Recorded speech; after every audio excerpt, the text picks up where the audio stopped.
Life ഭവന പദ്ധതിയിലെ ലിസ്റ്റിൽ നിന്ന് പിന്തള്ളപ്പെട്ട് ദുരിതജീവിതം തള്ളി നീക്കുകയാണ് അടിമാലി പഴമ്പിളിച്ചാലിലെ പട്ടികജാതിക്കാരനായ ആനന്ദിന്റെ കുടുംബം.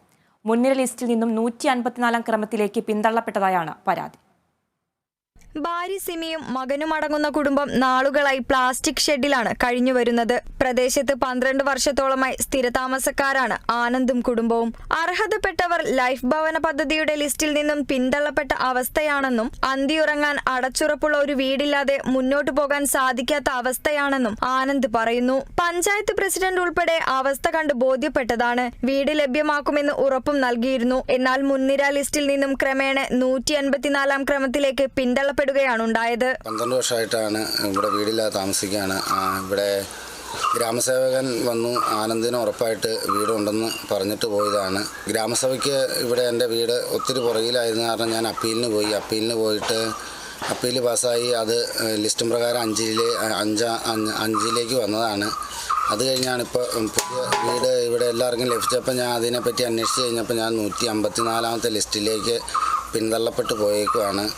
മെമ്പറോട് ചോദിച്ചപ്പം മെമ്പർ വളരെ മോശമായ രീതിയിൽ ചൂടാകുകയും ആവശ്യമില്ലാത്ത കാര്യങ്ങൾ പറയുകയും അവർക്ക് ഒരു ബന്ധവുമില്ല, ഇത് കമ്പ്യൂട്ടർ വഴി മീഡിയ വഴി ഇൻ്റർനെറ്റ് വഴിയൊക്കെയാണ് ചെയ്യണത് എന്ന് പറയുകയും അവരറിഞ്ഞിട്ടില്ല എന്നുള്ള രീതിയിൽ ഭാവിക്കുകയൊക്കെയാണ് ചെയ്തത്.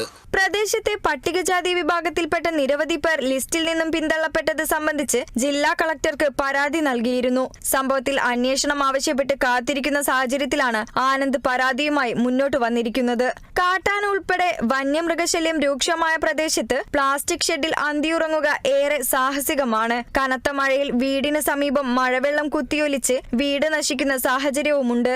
മുന്നോട്ടു പോകാൻ മറ്റ് മാർഗങ്ങളില്ലാതെ അധികൃതരുടെ ഇടപെടലിനായി കാത്തിരിക്കുകയാണ് ആനന്ദ്. പഞ്ചായത്തിലെ ഉദ്യോഗസ്ഥരും വാർഡ് മെമ്പർ ഉൾപ്പെടെയുള്ളവരും വിഷയത്തിൽ അവഗണനാ മനോഭാവമാണ് പുലർത്തുന്നതെന്നും ആനന്ദ് ആരോപിക്കുന്നു.